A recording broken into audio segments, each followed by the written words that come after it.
স্বামী শঙ্করানন্দের গল্পকথা। সেদিন ছিল রবিবাসরীয় নিস্তব্ধ সন্ধ্যা।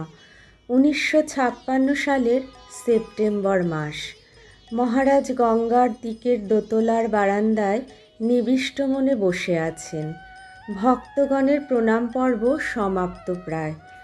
স্বামী স্ত্রী দুই ভক্ত তাদের পুত্রসহ মহারাজজিকে ভূমিষ্ঠ প্রণাম করল। তিনি তখন একাগ্রচিত্ত গঙ্গার দিকে নিষ্পলক দৃষ্টিতে নিবদ্ধ। ভক্তটি যুক্ত করে বিনীতভাবে তার অন্তরের বাসনা নিবেদন করল। মহারাজ, আমার এই ছেলেটিকে আশীর্বাদ করুন। আপনার আশিস মাথায় নিয়ে সে বিলেত যাত্রা করবে। সহসা তার দৃষ্টি সন্তানের দিকে নিক্ষিপ্ত হলো। ধীরে ধীরে স্নেহমাখা স্বরে জিজ্ঞাসা করলেন, কি করতে বিলেত যাবে? কতদিন সেখানে থাকবে? সে উত্তর দিল, চার্টার্ড অ্যাকাউন্টেন্সি পড়তে। 5 বছর থাকব। এইবার গুরুগম্ভীর স্বরে আশীর্বাদ বাণী নির্গত হলো। এই 5 বছর তোমার পড়ালেখাই হবে তপস্যা। তোমার জীবনযাত্রায় চলাফেরায় তুমি হবে ভারতের প্রাচীন কৃষ্টির প্রতিনিধি। শ্রী শ্রী ঠাকুর, মা ও স্বামীজির আশীর্বাদ তোমার উপর শতধারে বর্ষিত হোক।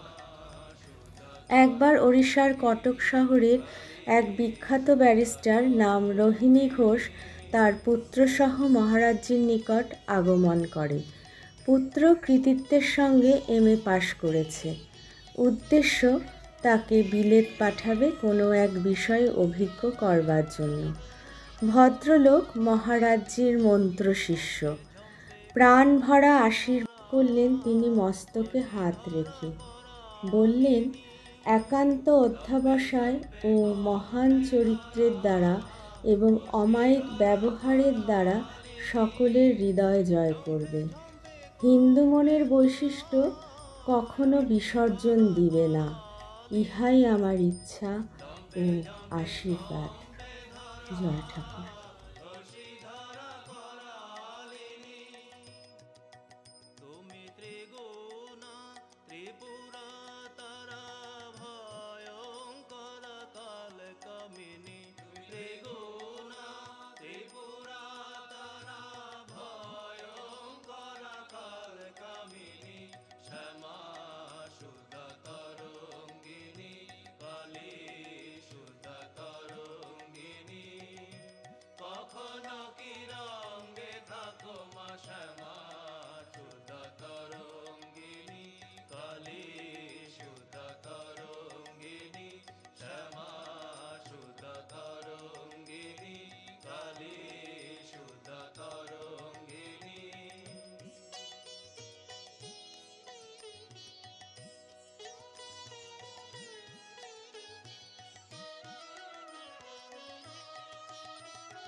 সাধকের বাঞ্ছা পূর্ণ করো নানা রূপ ধারিণী।